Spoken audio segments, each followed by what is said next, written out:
আমার পরিচার্য সন্তান ঢাকা সরোয়ারদিতে আপনার লাইফ আপনার এখানে আছে, আপনার কোথায় যেখানে ভর্তি আছে হাসপাতাল, যেখানে আমার বাবারা আইসিইউতে ভর্তি রয়েছে, আপনার অনেকে দেখছেন যে সন্তানের মায়া, বিবির মায়া ছেড়ে দিয়ে আমি আমার কথা বলতে গেলে আমি চোখের পানি ধরে রাখতে পারতেছি না। আমার ছোট ভাই মেহেদী হাসান সিদ্দিকী, ওকে পাঠাই দিলাম আমার ছেলেকে ফরিদপুর হাসপাতাল থেকে, মেডিকেল থেকে। ঢাকা মাগুরায় ইবনে সিনায় বিবির সিজার হলো, আল্লাহ একটা সন্তান দিছে, ছেলে সন্তান। ওখানে ডাক্তাররা দিল হাসপাতালে ভর্তি করে ট্রান্সফার করে, ওখান থেকে আসলো ফরিদপুর। ফরিদপুরে রাত যখন 3টা বাজে আমি মাদারীপুর মিশনে চলে গেছি, আমার বিবি হাসপাতালে, আমার বাচ্চা হাসপাতালে, মিশন মাহফিল করতে চলে গেছি। ওখান থেকে রাত 3:30 বাজে তখন ওখান থেকে ঢাকা পাঠিয়েছি। ঢাকা যাই ওখানে হাসপাতালে, ওখানে আইসিইউ বা ফরিদপুর আইসিইউতে ভর্তি করার পর লাইফ সাপোর্ট যেটা দেওয়ার দরকার, আমি আমার পীরের কদমে আমি বললাম, মেহেদী তুই যা, আমি তরিকা আমার আগামীকাল মাহফিল, মিশন মাহফিল, আমার পীরের হুকুমান মাথায় নিয়ে আমি চলে গেলাম। বাচ্চা যদি বাসে থাকে তোমার পীরের উসিলায় থাকবে, না হলে যাবে, তুই যা। ও বারবার কয় ভাই আমি যাবো, আপনি যাবেন না, তুই যা। অ্যাম্বুলেন্স ভাড়া করে দিয়ে দিছি। দেওয়ার পর এখানে পীরের দরবারে গেছি। আমার বাবারা, আমার পীর যে কত মহান, খোদার কসম। আমি এই আমার বরিশালে বাড়ি, নাম হাবিব ভাই। হাবিব ভাই এরপরে রাত্রেবেলা গেছি, যাওয়ার পর হাবিব ভাই নাম এবং নাম আর একটা বিলাল ভাই নাম, দুজন।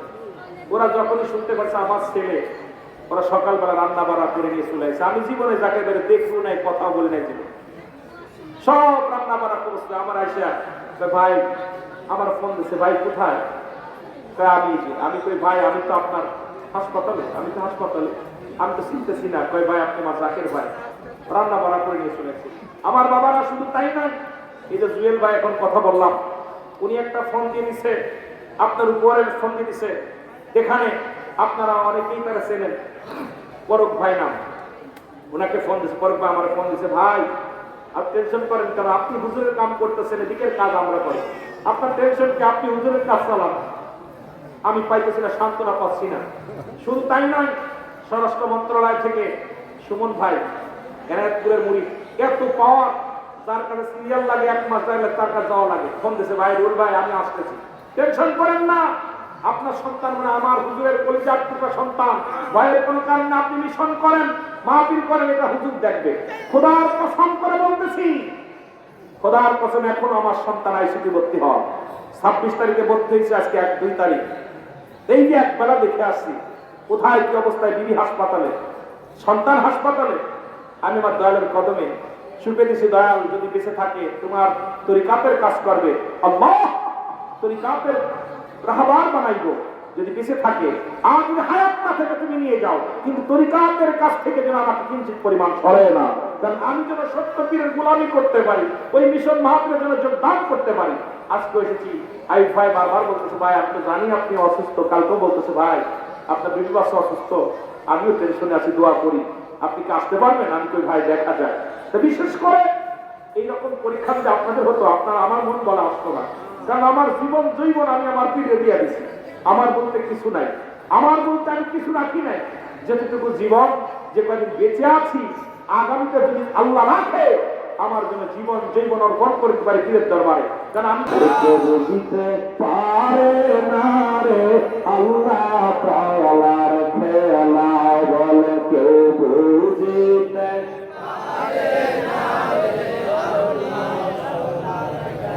মহব্বতে একটু আলোচনা শুনি। আর আমি আগেই বলছি আপনাদের কষ্ট দিব না, যখনই অপরক হবে না আমিও ছেড়ে দিব। আমার আগামীকাল নওগাঁ যেতে হবে, অনেক দূরে।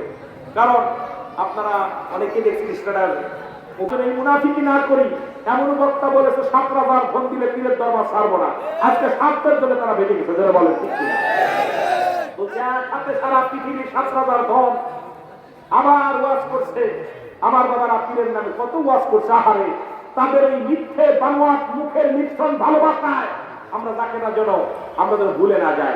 কারণ আমার পীরের দরবারে অসংখ্য মুনাফিক আলেম আছে এখনো, তারা দুনিয়া কামানোর জন্য আসছে, দুনিয়া কামানোর পর শেষ জীবনে তারা কান্দি মারবে। কারণ আর যখন জাকেতের কাছে মূল্যায়ন না পাবে, তখন নিজের আখের গুছানোর জন্য অন্য জায়গা চলে যাবে, যারা বলে ঠিক কিনা। এই জন্য আমি আপনাদের কাছে দোয়া চাই, যে আমি যেন আমার শেষ নিঃশ্বাস পর্যন্ত আপন পীরের দায়রা থেকে আমি বিচ্ছিন্ন হইনি। অনেক লোক পেয়েছে, অনেক মানুষ অনেক কিছু আমাকে দিতে চেয়েছে, অনেক পীরের দরবারে।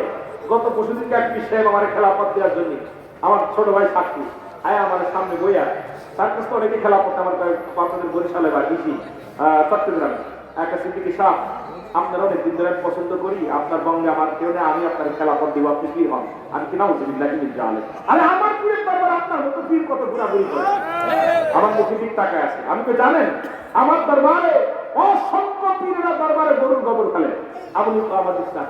আমি তো দেখেন আমার দুনিয়ার লোক নাই, যে সারা জীবন ভান্ডারি করলো, লুচ্ছামি করলো, ও যদি পীর হয় তাহলে কামাল পীরের দুর্নাম হবে। বলে ঠিক আমার চরিত্র কেমন তাকে না জানে, আমি যদি পিছিয়ে বয়ে বয়ে থাকি, এর মতো ভণ্ডারি আর আছে?